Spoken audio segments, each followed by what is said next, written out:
All right, good morning, YouTube. Cheers. Hope you're all having a good day. This is day 3 of our 2K to 10K flip.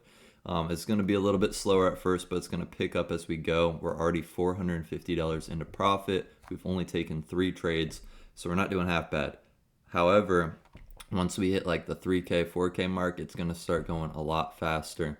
But I want to break down this trade that presented itself kind of as the markets opened back up on Sunday evening yesterday, and this opportunity that I was able to take for a long position on pound US dollar. Now, I'll go to the journal really quick. This position netted me $124.28. It was 31.4 pips, but the pound has a little bit heavier margin requirements, so I wasn't able to put a larger position on, but we still got a nice move. It was about 5.37% of the account. So we're climbing nice and steady. The account's at 2,450 and 27 cents. You guys can see the live account right here, 2,450 and 27 cents. This is where we're at. And I'm going to break down this trade from top to bottom. This is the 1 hour chart. I wanted to put the 1 hour chart on because I just wanted to give such a clean view of exactly how this ICC trade played out. Kind of just following suit with trades by side, but as you guys know, if you've been watching these videos, this is my take on it. This is like my mechanical version of it, and I'm going to show you exactly how every single day I'm able to find opportunities lately off of this method. And now I'm going to go to the daily time frame. This is how we basically got the setup. Let me go ahead and lock. Yeah, it's already locked on our position, and I'm going to take this off. Now, I want to show you guys just from the start how I came to the charts Sunday afternoon when the markets opened back up, and I was looking at all my pairs, and pound US dollar was probably the most obvious take that we were going to look for, and I'm going to show you why. Now, I'm going to go into the, like, of course, this previous candle broke this previous candle, so on and so forth, but you have to look at order flow too. If you're going to decide between multiple pairs. Now, there's probably on a daily basis always going to be multiple pairs that are setting up. You're going to have to just do your job to find out which is the best one. And just for context, I'm going to show you a little bit of a reason why this was such a good one, is because this daily fair value gap just inverted, and it also formed a new daily fair value gap on the bullish side. So with that being said, that's just kind of a very easy, obvious thing to spot when it comes to which direction is price trading, which direction is the order flow, the volume, the momentum.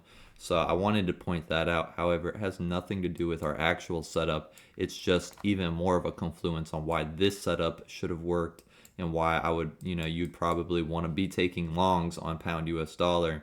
But to break down the trade actually in its simplest form, I want to show you exactly what I did. Now, this candle did not exist necessarily until it opened up on Sunday evening, but what we had right here is we had Friday, this candle right here, and then we had Thursday, this candle right here.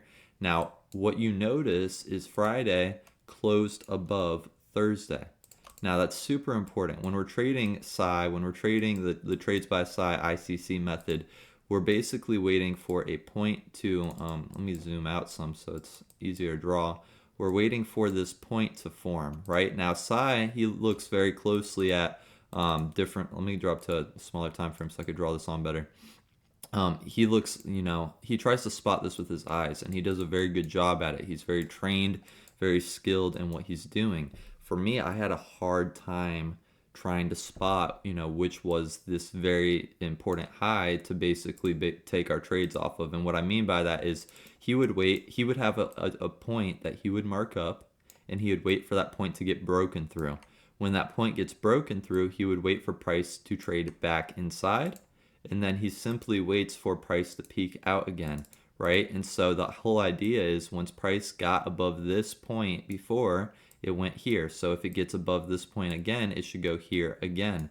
And the thing is, though, I would try my very best on a daily basis to spot these points. But as you guys know, the charts do not look like this. What they look like instead, as everyone knows, I'll show you right now, they look something like this. So you might have something like this, then like this, then like this. And so I would do a lot of things like this even. I would try to take price getting higher than here again. And then what would happen is price would come up here and then it would fail. or price, even above this level and then fail too. So it's like, this is really what price looks like. So I spent quite some time trying to figure out how can I make this mechanical, and how can I find the best levels possible. Well, what I figured is institutionally, the bigger players are always going to be using monthly, weekly, and daily time frames. They're not really basing trades off of lower levels. They might use lower time frames for entry, but they don't have like lower time frame levels per se. So, with that being said, daily highs and lows, I started to notice with consistent accuracy, the trades playing out. And the trades, like I said in previous videos, they play out on the smaller time frames too. Like on the 4 hour, I wouldn't go much lower than the 4 hour, honestly, personally, but the 4 hour, the daily, the weekly, and the monthly, these are going to play out beautifully. And you're going to see even on the daily, that's my favorite time frame to use, it plays out even more. So to get back to the trade though, this is Friday, which closed above Thursday. So in my head, this right here is the swing point. It's that point that we wanted to break beyond and close beyond, and that's what we did. We closed beyond it on Friday. Now we know we've confirmed our direction is bullish. So with confirming our direction is bullish, where would we want to buy back above? Well, it's clearly we're going to wait for price to come back below that level and get back above it again. This is the same exact setup I've shown you guys on every trade so far in this series. Granted, there's only been 3. I've traded this a little bit in the past. Some of you guys have already seen this style of trading, but you're going to see it time and time again here. But it's the same exact trade. You're going to see right here, price ends up closing back below this level, and then all I'm doing is waiting for a change in direction, which you can see happens relatively fast here. We actually get the next candle to close up higher back above this range again. But not only did we close back above this range again, we switched candle directions, which for me, you guys know, is all I need to know that price is going higher again. So not only are we back above this range, but we change candle directions as well. You could see the money kick into the market too right here. Why is money kicking into the market right here? Because that is where last time we were above this level, we skyrocketed, right? Price went so much higher.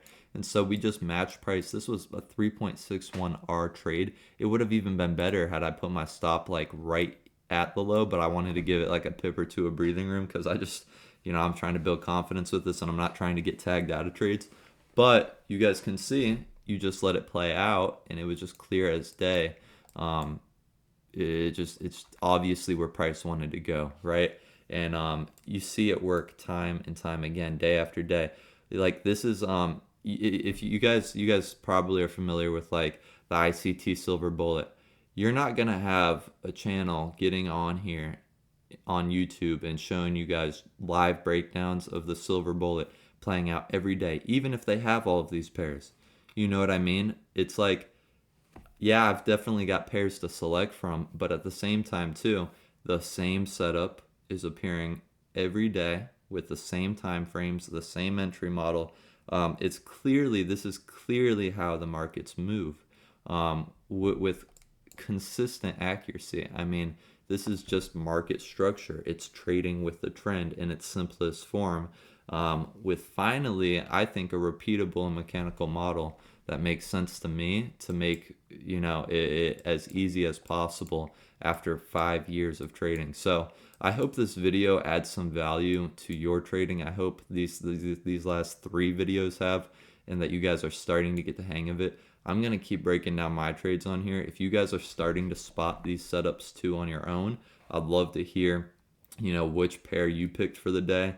If you guys are doing any good with this, it's just such a beautiful strategy. I mean, it's taken a while to get to a place of just understanding this is how the market works, whether I like it or not. You're going to show up every single day and you're going to see that this is just what's happening. So I love you guys. I hope you guys have had a good weekend, have a good trading week, and I will see you on the next one. But we are 3 for 3 right now, and we're going to try to keep the streak going, so I will see you there.